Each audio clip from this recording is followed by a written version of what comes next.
Thank you for joining me in my segment called That Celebrity Interview. This is where I find great people to tell us great things. I got a great lady for you. I've got Cora. I found out that she's the first female Iron Chef on the Food Network. That's a big deal. Cora, welcome to the show. Thank you so much. It's great to be here. But a bigger deal, you got some really cute boys, I heard. Oh, I do. They're yummy. They're so sweet. Yeah, they're just really great guys. Well, I heard you're just the lady to talk to. You know, we're in spring, and right. You know, people dusting off. I'm trying to clean my house up, you know, because we've been living like little hermits all winter, right? Yes. But now we want to entertain and probably invite people over. Before we get to the actual food, what are some of the challenges we may have to talk about in food prep?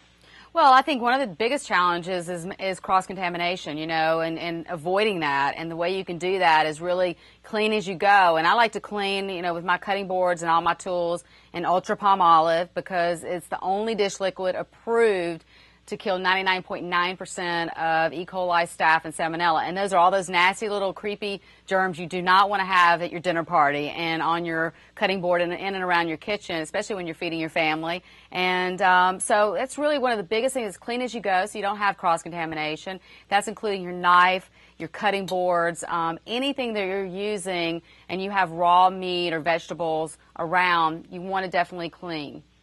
Okay, great. Does it matter what kind of cutting board we use?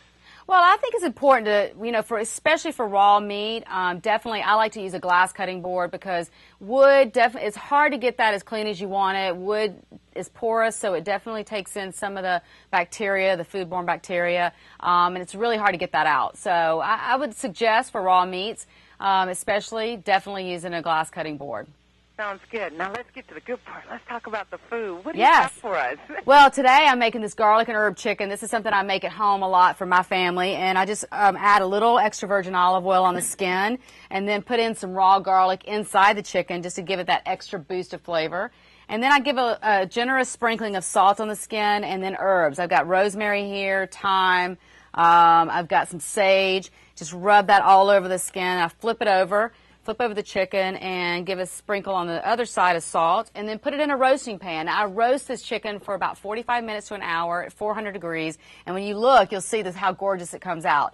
And then I've got a little bit of lemon. Now, what I'm going to do first, though, is, again, I've got to rinse my cutting board, and this is where cross-contamination, you don't want it to happen because I'm about to cut lemon, but I'm cleaning my board in the dish liquid, and then I'm going to take it right out, rinse it, and then cut my lemon on it. And it's perfectly safe, and again, you've gotten rid of that foodborne bacteria. You know, we aren't talking about E. coli and cross-contamination as much as we were at one time. Has that kind of subsided, or we just forget about stuff? Well, I think we forget about it, but I think it's coming back. I think it's reappearing, and it's really important that, you know, we keep our families safe. So, you know, we have the baby boomers that everybody's got kids now, and you know, when we're really getting to a point where we're worried about our children and our families, and we want to keep them safe and healthy, and that's one way to do it is to make sure that you're clean as you go, you don't have the foodborne bacteria, and you're getting rid of all those unwanted guests at your dinner parties. Okay, now you got the great-looking chicken there. Now, how we're going to eat that, because I can see, I like to cook something that's going to be like 2 or 3 meals. I don't like to cook every day. Yeah, well, that's a really great chicken, and you know what? That recipe can be found on palmolive.com along with some other tips that I have, and you can go on and make that. Okay, I love that. Okay, Cora.